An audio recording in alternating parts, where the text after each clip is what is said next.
G'day, everybody. Welcome to the post-grand final edition of Footy Talk with Maroon, Wade Graham and Aaron Woods. And first of all, Wado, welcome.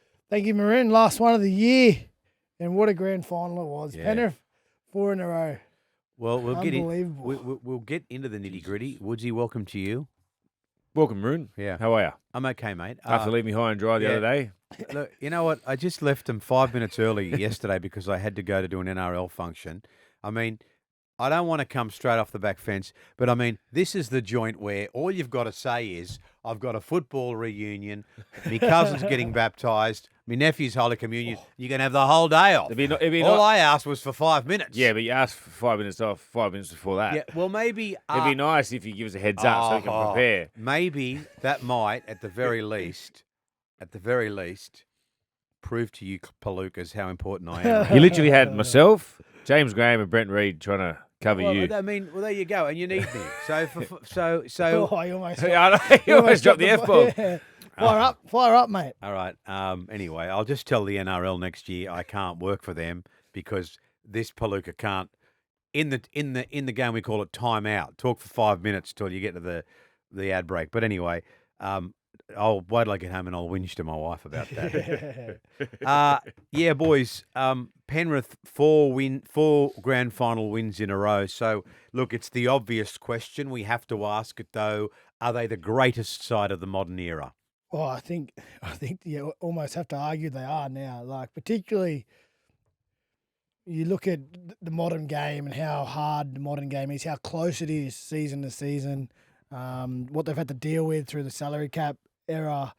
It's not as if they've kept all their players. They've lost key players every year, and they just somehow keep finding a way. And even this year, I remember having, not the argument, but the conversation about possibly they were looking in their most vulnerable Penrith of all the years that they've made the final. But I think Melbourne just elevated their game throughout the year that they could actually start to match it. Like, I don't think Penrith really dropped down that level of intensity they play at. Melbourne just elevated and they played fantastic all season, and were rightfully in that grand final. They'd earned that, but again, when it counted, Penrith just had that extra gear and was just able to hang in there a bit longer and confident, and found a way to win again. Like, they had some standout performance, which we can dive into, but just overall the club and the team expectation, delivering on the big stage. I think you have to argue now, like seeing Luai and Cleary and Sorrow, Isaiah Yeo, Dylan Edwards, Martin putting up the 4 rings in a row, like that's unbelievable. To get 1 ring, it's incredible, but to do it 4 years in a row, and to be at the peak, and like, wait, I tell you, you're at the top. Everyone wants to knock you down, and they've done it for basically 5 seasons. They didn't get that grand final 5 years ago win, but mate, what Ivan Cleary's done over there, you got to remember, this is a salary cap era. So like Wado said, there's great players that have moved on. You know, you got the team list there in front of you, Maroon. Like, you got the likes of Matt Burton, Capel. You know, that's after their first premiership. Kick out. I thought they would be done after Coruscant was gone. Coruscant. And then you get a bloke like Mitch Kenny comes in and he's elevated them to another level. And they just, what they do is they don't stay in the same game plan or systems. They work with what they've got. And that's what you got to give Ivan Cleary so much respect. He changes the systems to suit what players are coming in. You talk about junior players, junior development system. That, mate, if any team in the competition, I know there's a new side coming in, Western Bears, if they come in, or PNG, I'd be sitting down with Penrith Panthers saying, what do you do? Like, what's your systems, how everything works, your academies, and I'll be, you know, even at Manly, I'll be saying you should just go pick the brains. I think it's Matt Cameron. Yeah, Matty Cameron. You'd be picking the brains for him because what they have set up there. It's absolutely phenomenal. And I don't think it's going to get.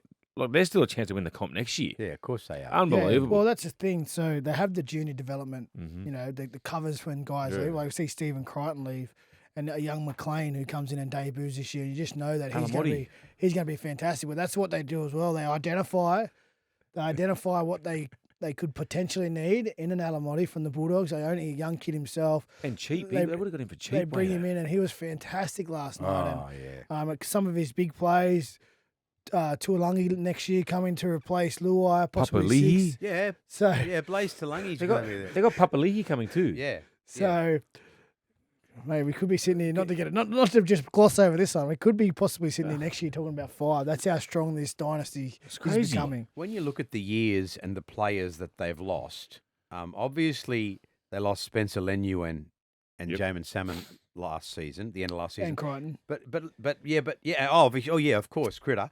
But then look at 21 and 22, and you'll see blokes like Matty Burton, Kurt Capewell, and then you look at blokes like Appy was it that year? Appy was the year later. Oh, the year later, yeah. And Jermaine Hopgood. Yeah, Jermaine Hopgood. Like it's just a Kick out. Kick Billy out. Arden. and you go, well, it's just They're amazing. losing marquee players. Like it's not like they're losing guys that are just in Yeah, the middle of the yeah. system. Like it's absolutely phenomenal what they do, and they just turn other blokes into superstars. Like mate, we played like a great mate of ours, Scott Sorensen. Yeah. Like he couldn't get a jersey at Cronulla. He was playing for Newtown Jets. Wins. Funny, Almost gave it away. He's won 5 competitions because he won the Newtown Jets that year.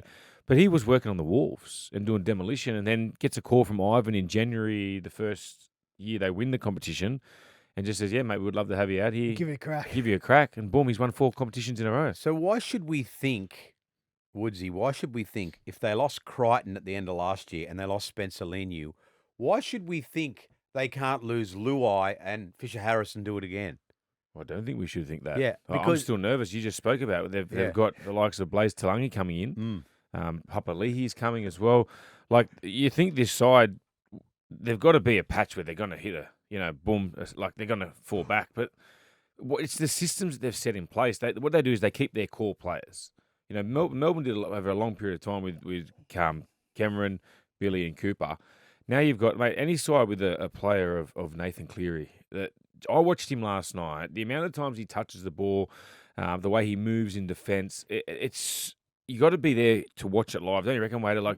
To see the way he gets about his business, it's absolutely incredible. And the bloke doesn't get tired. Like, it's like having another coach on the field, but a coach that plays as well at the same time. Yeah. I don't think, and again, I know you just said there's got to be a patch where they fall back. I don't think there will be. I think it's going to take a team to rise. Like that's the way I sort of want to look at it more. So we thought Melbourne rose this year, right?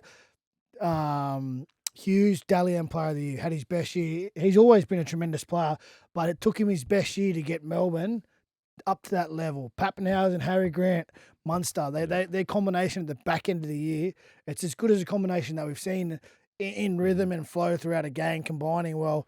It took them to be at their best to even compete against this Penrith team. And that's what I think is going to have to take for the future. Like Penrith they're not going to come back for anyone. Like they're going to just keep holding themselves to account and their own expectations out there. And they'll just keep recycling the players, getting new recruits, bringing the juniors up, and they'll just keep setting the standard. It's going to have to take a team to rise up to beat them. Like, they're not going to come backwards to... Like, if you watched the game last night, I wouldn't say it was the absolute greatest grand final of it. It wouldn't even be in the top 10. It didn't for have me. a moment. It wasn't an epic grand final, but what they did is they played the way Penrith played. They just played for the 80 minutes. They kicked long.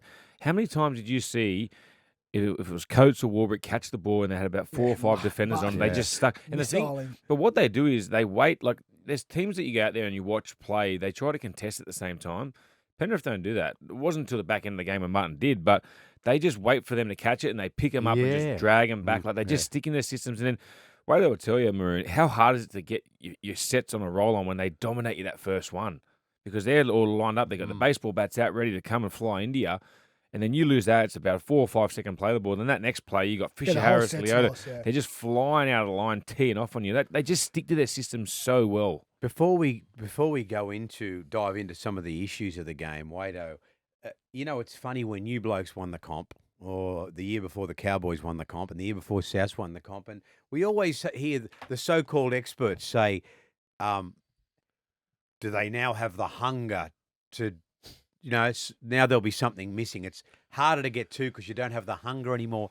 And here's a side that's won 4. Yeah, it's incredible, mate. It's incredible. Like, and like you talk about like keeping on top of motivation. It's a big one because, like what you said, you're the hunted now, so everyone wants a piece of you as well. They know they're coming after you. So to stay on top of your motivation, to stay on top of your discipline, like juggling 30 egos who have had success, think they might want to go a different way, or there's always issues that pop up, but managing the egos, being disciplined with that. Even the standards at training. standards at training, like day-to-day standards. You can And say, "Oh, we won 4 in a row," or "We won 2, we won 3 in a row." You know, we can get away with it. No, the only thing is, it's got to be player-led. Like, it's got to be player-driven. It has to be. Like, they can, Ivan Cleary and his staff and Matty Cameron and the club, they can all be in sync, yes, 100%, and they can put the right systems in place.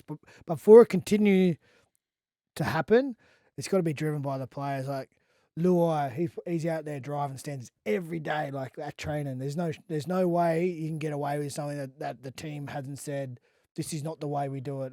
Nathan be the same. Yo would be the same. Liam Martin, he's definitely the same. Yeah. Like, no one's stepping out of line in and around training that's going to put the team in jeopardy while he's on watch. And it's the only way it could be working because... The one that, for me, Wade, is Yo, I reckon. Yeah, because he's for just sure. probably that little bit, probably 2 or 3 years older than all these blokes.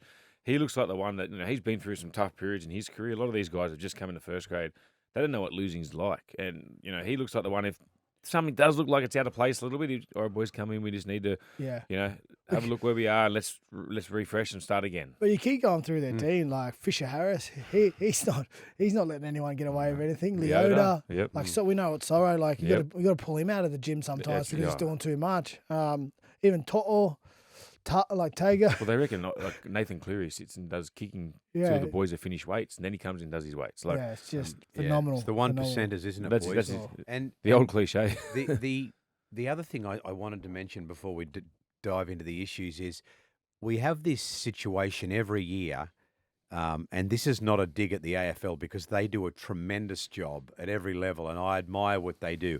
But we always have these people on social media who want to say, oh, the AFL, their pre-game entertainment, it's always better than the NRL. I would like for you people to take last night and jam it into yourself sideways. I agree with you. Because that kid Leroy was so good. Because Wado and I, we went down to the Melbourne AFL Grand Final, and I was like, geez, that was a really good performance from Katy Perry. Mate, Kid Leroy was outstanding. Wasn't he? I thought it was, and you know what? I'm normally an advocate of an afternoon grand final. I thought it was better at night time to watch Kid Leroy do what he did. Well, they did a good job, and this is funny, like, 'cause me, I wouldn't normally plug sponsors or anything, but I met the girl like in that we were in a special box. Are you talking about those wristbands? Yeah, Unbelievable. So we were in a special box, it was the Olympian rooms, because we were part of the retirement Yeah. class, and they had all the big corporates up there, and I met Esther from Telstra. Yep.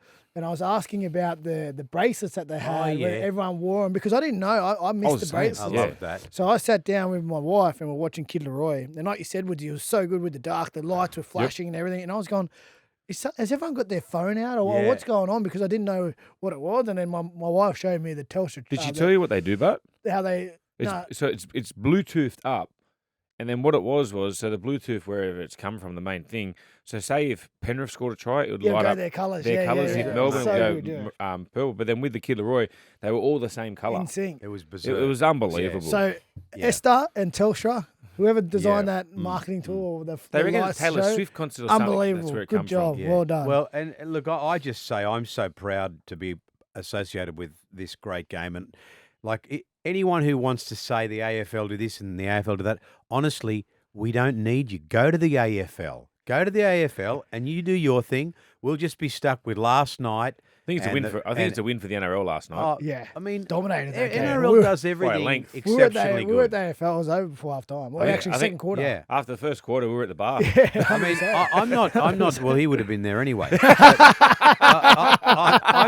I'm not digging into the AFL because they are wonderful, and we have a wonderful association with them. But we don't need to be compared to the AFL. We're different, mate. This is It's a different fine demographic. product. Like, we're like, it's completely different. Now, Liam Martin, the boy from Temora, and Navji, they punch above their weight, Temora, for talent. Liam Martin gets a Clive Churchill medal, and we could see the moments that he was involved in, that seen him win that, and then he was just so money can't buy moment there for him, Wader, when he won that, at the end there. I don't know if you got to see it on TV. Yeah, no, we were watching. We were at the stadium. We were at the stadium.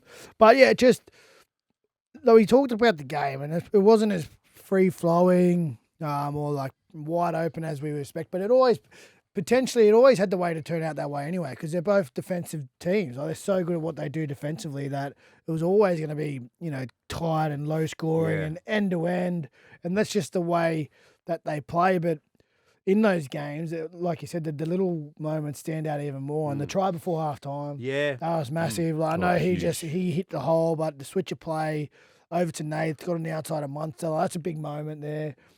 The one where he got up, or the 101 straight, rake. Yeah. I got him. He just Rake done- and he's, strip. he's got a knack of Rake. doing- yeah. Yeah, so that was a big moment. But just like what you said, all his defensive efforts, particularly around his kick chase. Like, how many times did Xavier Coates catch the ball? get And against folded. other teams who don't chase as hard, he gets a run up, and he's a big body. He's hard to handle. But Liam Martin was sweating all over everything because he knows how important it is to win those early plays so they can control the set. And he just never gave him a moment's rest. And it was well deserved. I think, a couple more grand finals, they'll all probably have a Clive Churchill. They'll share it around now, don't they, the Penrith boys? But he was fantastic. Mitch Kenny was brilliant. Alan Motti, I thought he was very Can you good. believe the story on that kid? Like we always have a joke in here because I rapped him one day, and Maroon always says he's my man. At Bulldog, I At the remember. Bulldogs, I yeah. remember, And I was like, because I remember seeing him at a coffee shop one day, and mate, you look at his physique, I was like, geez, this kid's built like he's only 19, 20 himself. And then to come get the opportunity from the Bulldogs to go to Penrith and to see what he's done and how far he's brought it, like his game's evolved. Unbelievable. Like you said, you look at James Fisher-Harris, the legacy that he's going to leave at that Penrith Panthers side. Like he signed that deal with the Warriors, a monster deal halfway through the year. He could have, shut up shop, but the standards that he's kept himself, like you just said previously, Wado, unbelievable. And they, he's earned the right now to go do whatever he wants to do. Like he's served his time at Penrith, and mate, they'll be spewing they let him go, but the Warriors, geez, they've got a good one on. Oh, yeah. And you talked about Mitch Kenny, who, he's. Can I say something? Mitch Kenny is one of the most underrated players you've ever seen. Even before he went, I remember like when we'd play against him, Wader, his line speed, you just couldn't get away from him. He's tough, yeah. And he comes out and he hits you. Like it's not just one of those ones where he tries to just stop your momentum. He absolutely rocks you. And as Wado said with Martin, they just fly out for that kick chase, and they just there's no self-preservation with their body. They don't care. There's no awareness. They just go in and just want to whack blokes. And he is such an unsung hero in that side. Like I know you got the Clearys, the Yos, the Luais and Edwards in that spine, but Jesus, what Mitch Kenny does in the defence side of things, he's an absolute true leader for them. Boys, as I said, like I felt like as the bloke on the hill that it didn't have a moment. Maybe that moment, if it did have a moment, the controversy obviously around the how with no try. I'm still. It's good for me if the referee says no try and the bunker says no try.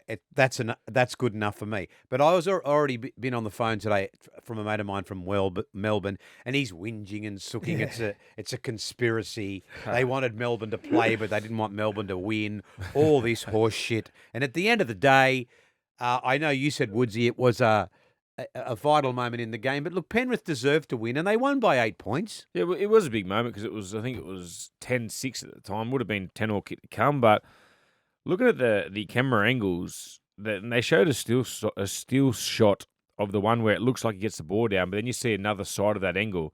There's a arm underneath it. Like, as much as you want to say it's a try, I think, like you said, Maroon, the ref's gone up with no try. So you got to be happy. You got to live with that. So there was still a long period of time. That's just one moment. Do you think in if that he game. goes up try? I reckon it was a try. Yeah. Try, yeah. Yeah, that's. But the benefit goes with the referees. Yeah, but decision. again, like you might want to look at. See, so I saw that that one still shot where it did look like he got the ball down, and then by the time I was actually on the way to the bathroom, I came back. They said no try. I was a bit shocked, but you got to go with it. But what you got to look at is how should have scored. He should have scored that try. Like, he got the tap back. The try line was right there. Yeah. All the players' momentum's he going the opposite scored it. way, yeah. But Dylan Edwards, the cover of the defence, Kenny got there. They held him up. Like, They had no right to. They had no right to do it, and they still do it. And you can, like, if you don't want to leave it up to the referee, like, just score the try like yourself. Like, find a way down there. And, like, that's not having a shot at Howe because he's had a fantastic year. But he had an opportunity there to have a moment, and Penrith seized that opportunity and saved a try. So that's why they deserved to win it. Mate, that's why they deserved to win it. He should have scored. It was there. The exactly. opportunity was and Penrith were just they're good enough to stop good it. enough to stop it. And that's the way I would be looking at it. If I was There's a missed the opportunity. Melbourne Storm, I'd be looking at it. Yes, I'm filthy, and we can blame the referee, but it's a dead set missed opportunity. And unfortunately, in those big games, the way our system is, you only get one shot at it. Like, and if you don't get it done, you don't get it done, and you gotta live with that and move on. And that's just one of those moments that he was probably if he has that opportunity 10 more times, he scores it 9 times. Any other side, that's the only time he doesn't score it. Any other team he plays against, he scores that try. Take the referee out of it, and you just got to again commend Penrith on their scramble defence. They wanted to get around and stop that try, and they did, and that's what wins in the game. Boys, and for the kids listening, like for the younger people listening, just remember that's the first time in 58 years we've seen a team win more than 3 in a row grand finals. 3 in a row is an achievement. As these boys have done everything in rugby league, they're saying 2 in a row, 1 in a row. This team has now won 4 in a row. Now, when my wife's in a corporate box and she's had 8 or 9 wines, she only likes to take about 987 selfies. And she had me lined up for a selfie when the Munster bite thing happened. So I have to admit I missed that. But, boys, see, what happened? Tell me what happened. No, I don't think he bit him at all, to be honest. So Alamotti had his arm sort of wrapped around his face and was squeezing him, like pressure as you're making every tackle, you squeeze on the ground to control. And I just think he just squeezed straight into his mouth. When it first happened, I was like, because he was pretty adamant. But then you see the replay, Munster's mouth does not move at all. There's no bite down. There's no bite down. It doesn't move at all. There may have been contact with Alamotti's arm and Cam's teeth. He was wearing a mouth guard too, so his bottom teeth, there may have been contact from that. But it's from the fact, I'm 100% sure, it was from the fact of how hard Alamotti was squeezing and not because Cameron Munster bit. Because there was no action at all. Like his face is like, his eyes were looking at the ref, waiting to get some. He was trying to get a penalty. Trying to get a penalty for contact to the head, but like from the replays that I've seen, I'm almost willing to say 100% Cam Munster didn't bite him. I'll tell you what I'd love to do once I get out of this podcast. I might give Shane Flanagan a ring. And just say, the arm was around the head, he squeezed, and I think I know what Shane will say. Well, Stephen Crichton put his nose inside Kyle's mouth. Yeah, exactly. So it's funny how there's different players get different leeway. Anyway, look, the right team, the team that deserved to win the grand final, won the grand final. What we're going to do, boys, is take a quick break. When we come back, we'll try and dissect the Storm a little bit. This is the Footy Talk podcast, special post-grand final edition. Welcome back, everybody, and this is the special post-grand final edition of the Footy Talk podcast this year. Is this our last Footy Talk podcast for the year? Well, I mean, I haven't. All I know is 2 things. I don't have a contract for next year, and the other thing is there's no way I've made my quota of podcasts. You might have to host the Journo show. The Journos, they're rolling on still. I'll host something. But I might need to get another job. What in the off-season? I don't know. Get yourself a part-time job at Macca's. Yeah, I might just start. Just go do golf. Just be like one of those places to teach a pro. I might get on the tools with my mate still. For a little bit. Good really? Crew. Yeah. No, I don't think so, Wade. I could do that. Mate, I don't mind it, to be honest. You built that man shed, didn't you? I like the camaraderie of it. I don't know if I could do it every day. No. But maybe a couple of days a week just to get me out of the house. 2 or 3. Away from the missus. 100%. Oh, mate, yes. I'll never retire. Yeah. All right, boys. Let's just dissect this Storm performance. They didn't win. They didn't deserve to win. Let's not be Melbourne whingers if you're a Melbourne supporter.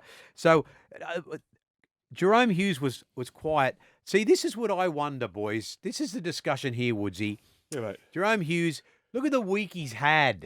He just, must be drained. He's got to do breakfasts and lunches and win the Dally M. Like, this is no preparation for the biggest game of the year. Oh, it's not. And, like you said, he won, I think it was the Players' Champion Award, which is voted by his peers. He won the Dally M medal. But you got to remember, these big games, you come up with the 2 best sides of the competition. I don't think Penrith let him play well. The way they defended, the line speed, even their kicking game. Like, I thought the biggest threat for Melbourne on the weekend could have been their 2 wingers. They weren't in field position enough for my liking. The way Penrith, where they held them in field position.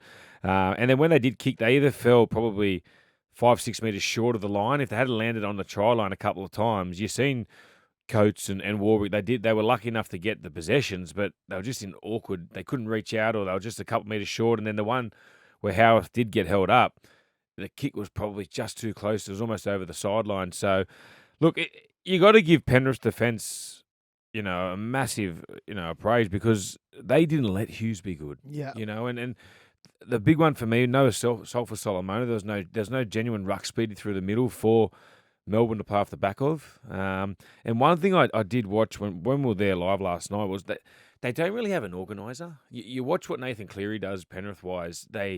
He gets into spots on the field. Like with Melbourne, with their spine, like I love them. They have been so good this year. Hughes, Grant, Munster, and Papenhuyzen, they play off the cuff. They play what's in front of them. It doesn't look like they're building. Like when you got the likes of Cooper Cronk, Cameron Smith when they were there, they knew where to get to in certain positions of the field. They knew how to bring players in. It just looks like at the moment that when they just get a quick play ball, they're just ready to flood. And as you noticed, I think it was just before half time, Munster got the ball, flicked back on the inside to Hughes, and they almost put Paps away. Yeah, but it's not like they're setting up for stuff. They just get a little bit lost at periods of time, and they're looking at each other. They're happy to throw the 20-metre cutout pass, but the suffocating defence of Penrith really frustrated them last night. Yeah, I agree exactly with what you said, would you? Like, just a couple of stats. So Melbourne, 45% possession. So they were on the wrong end of that. Yeah. Like, you need to, if you want to beat Penrith, you need to be at least 50-50. Like, otherwise it just becomes too hard. And this is an interesting one. It might not sound like much, but average set distance, Melbourne Storm 43 metres, Penrith 51 metres. That's a big difference. So it's, what's that, 6 metres, 7 metres difference in a set. Now you can imagine 7 metres doesn't sound like that much. But every set, slowly you lose that field position battle, gives Clear and Luai an opportunity to put high kicks up, allows the defence of Liam Martin and Scott Sorensen to arrive on the ball. Jerome Hughes, Munster, they're having to kick longer, allows Edwards and To'o and Taruva, who was fantastic again, Taruva. So good. More time to move the ball up the field, and just slowly the pressure builds on you. They get to the front, so there's scoreboard pressure. They have more ball than you. So you're starting to feel that pressure in the game. They're making more meters. They're getting up the field. You'll feel like you're always coming out of the backfield. It just puts this pressure on you, and that's what Penrith do to every team they play. They slowly suffocate them. You come up with errors. You're not at your best. You try forcing things. And then as soon as you make that mistake, they're there to capitalise. And I think Melbourne did a fantastic job to stay in the game and stay with Penrith because they were just tightening the screws. As soon as they got to the lead, you just knew they were in the go zone. Cleary, Luai, Yo, they weren't going to let the foot off the accelerator, and they just buried him out of the game. Harry Grant, I mean, he gives 100%. He's a good player, mate. 59 tackles. Yeah, and he scored the first try of the game, and he had a bit of work to do to score. Yeah. And then I thought the beautiful thing was too, mate. He spoke so well. Yeah, he did. In the post-match. It's something down in Melbourne because the bloke before him, Cameron Smith, used to speak. Even in defeat, used to speak so well. Great leader, but like I said, he couldn't have done any more. Harry Grant, he tried his heart out last night. He was absolutely everywhere. Even the try before half time with Liam Martin, you got Harry Grant chasing from the other side of the field to try to stop him. What a leader! But like you said, they just fell short. They come up against the red hot Penrith Panthers side. Look, I was just looking at the stat. Azeo, we haven't really spoke too much about him, but 233 metres last night. Yeah, well, he is 45 tackles. Yeah, phenomenal. He's an absolute out-and-out modern-day rugby league legend who's now played more games for Penrith than anyone. He's the most Penrith capped player. Well, that's like someone like him. Because that's Snyder on the bench, right, to cover Cleary. Yep. But it's a luxury you can have that when you have someone like Yo who can play big minutes. Liam Martin, Scott Sorensen can play 80. Now they have Luke Garner because Sora hasn't played much footy, so they cover that. But if you got your middles, like three of your forwards, 2 of your big guns, Martin, Yo, can go 80. They'd probably put me on the bench still. They wouldn't even have to use me. It's a luxury that those guys have. And here's another. And Fisher Harris gets big. Yeah, Fisher Harris, Leota.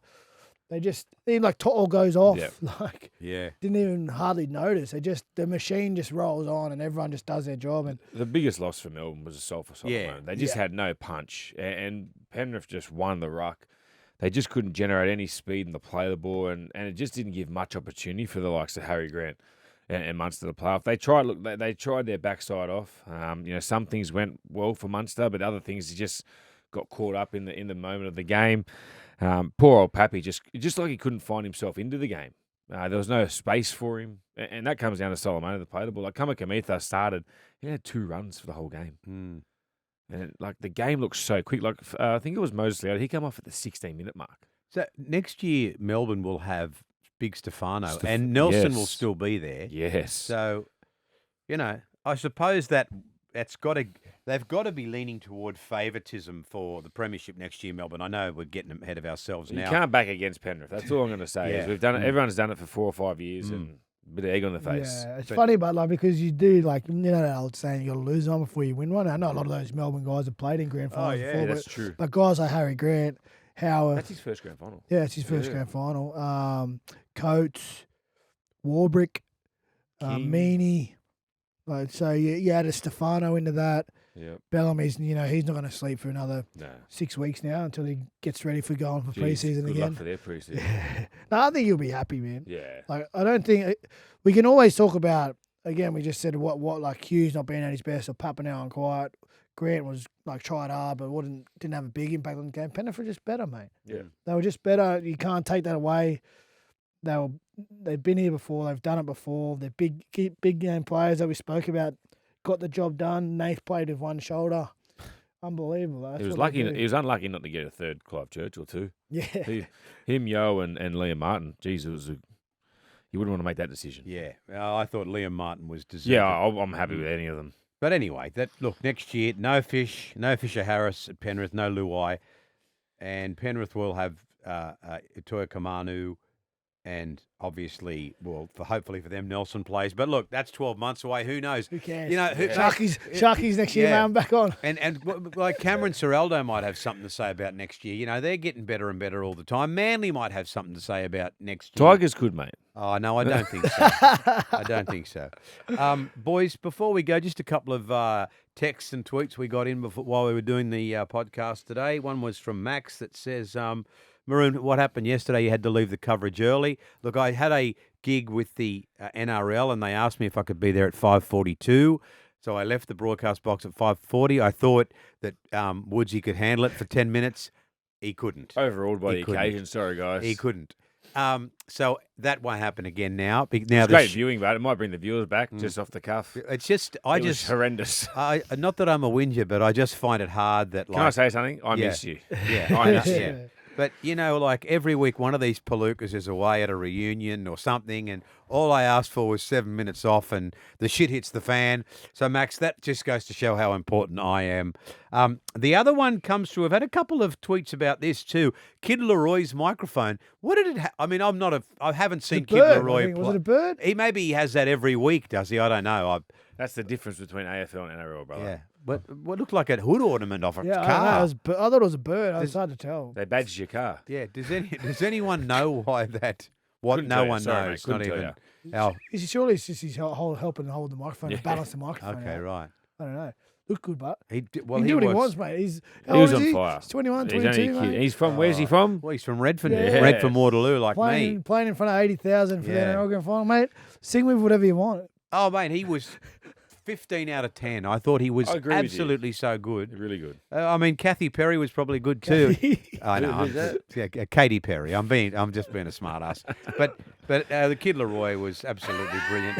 And anyway, you blokes, let's have a few weeks off from each other. We're gonna have That's a all. end of year party, like our Mad Monday. Yeah, we're gonna have our Well, we'd love to have it next Monday. Okay. Yeah. Sweet. Okay.